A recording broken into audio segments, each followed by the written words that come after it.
Bismillahirrahmanirrahim. Assalamualaikum warahmatullahi wabarakatuh. Alhamdulillahirrabbilalamin. Hari ini bertemu kembali dengan Bunda Evi dari Arafah. Oke, alhamdulillah. Sebelum kita mulai pembelajaran, Bunda bertanya dulu, apa kabar semua anak-anak Bunda? Semoga dalam lindungan Allah Subhanahu wa Ta'ala. Amin ya Allah ya Rabbal Alamin. Oke, baik anak-anak Bunda, sebelum belajar, mari kita berdoa terlebih dahulu.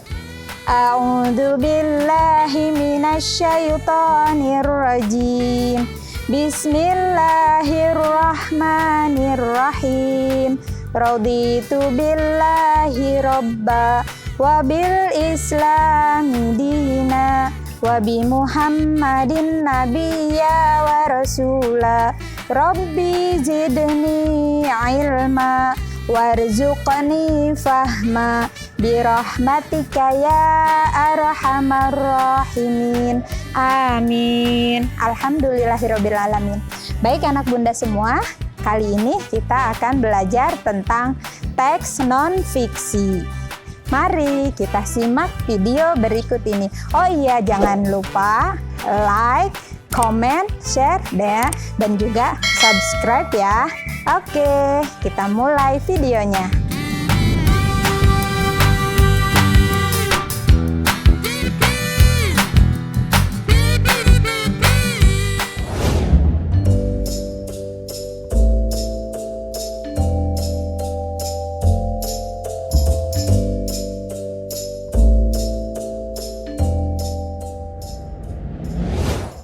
Kali ini Bunda akan menjelaskan teks non-fiksi.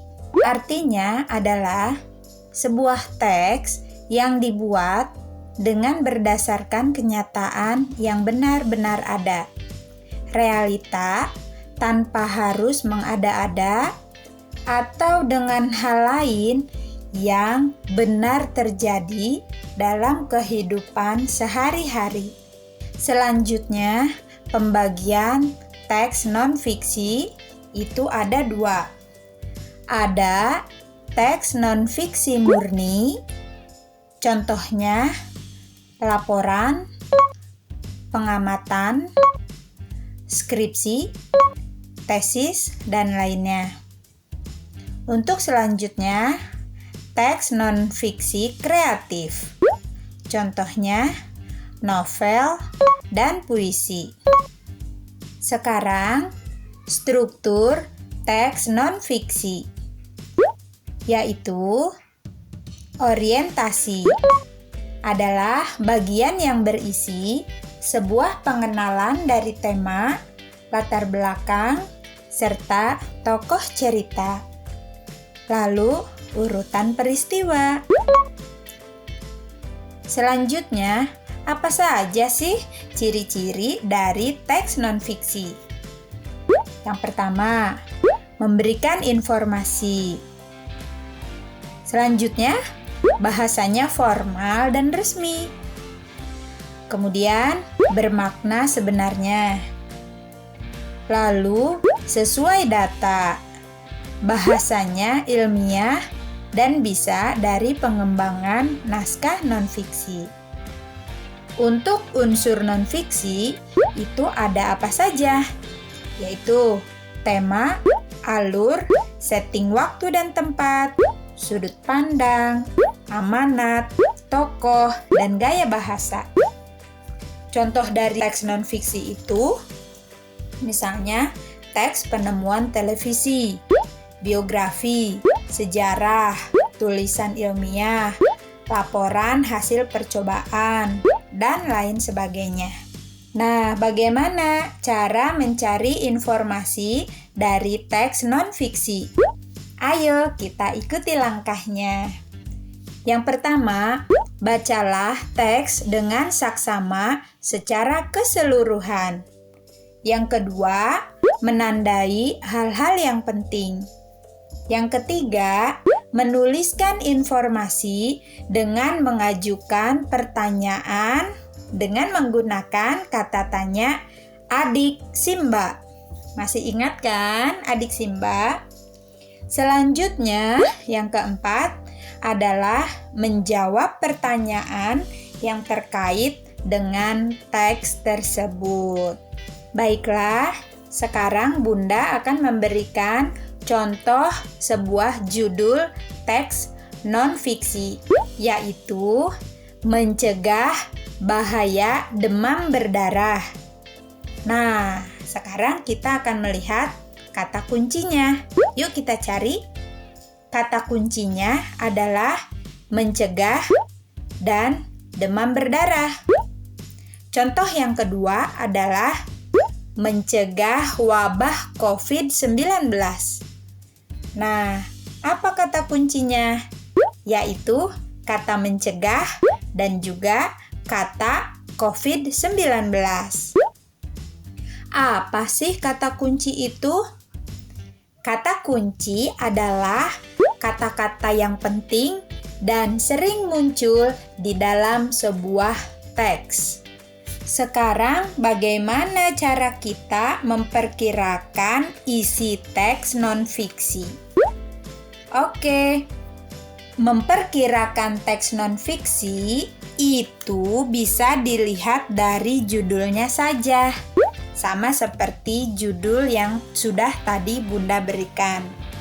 Nah, sekarang Bunda akan memberikan contoh judul teks non-fiksi pola hidup sehat. Yuk kita cari bagaimana memperkirakan isi teks tersebut dengan menggunakan adik Simba. Yang pertama, jika kita ingin mengetahui apa sih perkiraan isi teks atau informasi dari judul pola hidup sehat itu. Yang pertama, apa itu pola hidup sehat? Di mana kita melakukan hidup sehat? Kapan harus hidup sehat? Siapa saja yang melakukannya? Mengapa harus hidup sehat? Dan yang terakhir, bagaimana caranya supaya kita bisa hidup sehat? Nah, tadi pertanyaannya. Dari jawaban pertanyaan tersebut, bisa dijadikan informasi penting sebuah teks non-fiksi. Begitu ya anak-anak. Untuk selanjutnya, ada yang disebut kalimat utama dalam paragraf. Apa itu kalimat utama? Kalimat yang di dalamnya terdapat gagasan utama atau ide pokok dalam suatu paragraf. Nah, keberadaannya kalimat utama tersebut itu sangat penting karena menjadi kerangka dasar dalam pengembangan paragraf. Oh iya, gagasan utama itu merupakan pokok pikiran dalam sebuah teks ya. Oke, selanjutnya adalah jenis paragraf berdasarkan letaknya. Ada yang disebut paragraf deduktif. Artinya, kalimat utama terletak di awal paragraf. Kemudian ada yang disebut paragraf induktif. Artinya, kalimat utamanya berada di akhir kalimat. Yang ketiga, itu ada paragraf campuran. Artinya, kalimat utamanya bisa ada di awal dan akhir dari sebuah paragraf. Pada jenis paragraf campuran ini, hanya ada pada dua jenis paragraf, yaitu pada paragraf deskripsi, yaitu menjelaskan suatu objek, seolah-olah kita bisa melihatnya secara nyata. Selanjutnya, pada paragraf narasi, yaitu menceritakan suatu peristiwa secara runtut. Ayo perhatikan contoh teks berikut ini. Zaki merupakan anak yang sangat rajin belajar. Di sekolah, ia banyak menghabiskan waktunya di perpustakaan. Usai sekolah pun, waktunya dihabiskan untuk mengikuti berbagai macam les, daripada nongkrong bersama teman-temannya. Bahkan, di hari libur pun, ia lebih sering terlihat membaca buku di pinggir sungai. Nah, dari contoh teks tersebut, coba cari mana kalimat utamanya. Ayo. Ya, benar. Kalimat utamanya adalah Zaki merupakan anak yang sangat rajin belajar. Kemudian, kalimat setelahnya disebut apa? Kalimat setelahnya disebut kalimat penjelas. Selanjutnya, apa gagasan utamanya? Gagasan utamanya adalah Zaki rajin belajar. Nah, kemudian siapa yang tahu? Ayo, jenisnya. Jenis paragrafnya itu apa? Ya benar, paragraf deduktif. Karena apa ya? Karena kalimat utamanya berada di awal paragraf. Oke, betul anak bunda. Alhamdulillahirrabbilalamin. Telah kita saksikan tadi video tentang teks non-fiksi. Oke anak-anak bunda semua, untuk kali ini bunda akan memberikan tugas. Tugas yang pertama adalah carilah satu teks bacaan, teks non-fiksi. Kemudian cari kalimat utamanya. Selanjutnya, anak bunda juga harus menentukan apa jenis paragrafnya berdasarkan letaknya ya. Untuk tugas yang kedua adalah coba buat satu judul teks non-fiksi. Kemudian cari 5 perkiraan informasi yang bisa diperoleh dari judul teks non-fiksi yang Ananda buat tadi.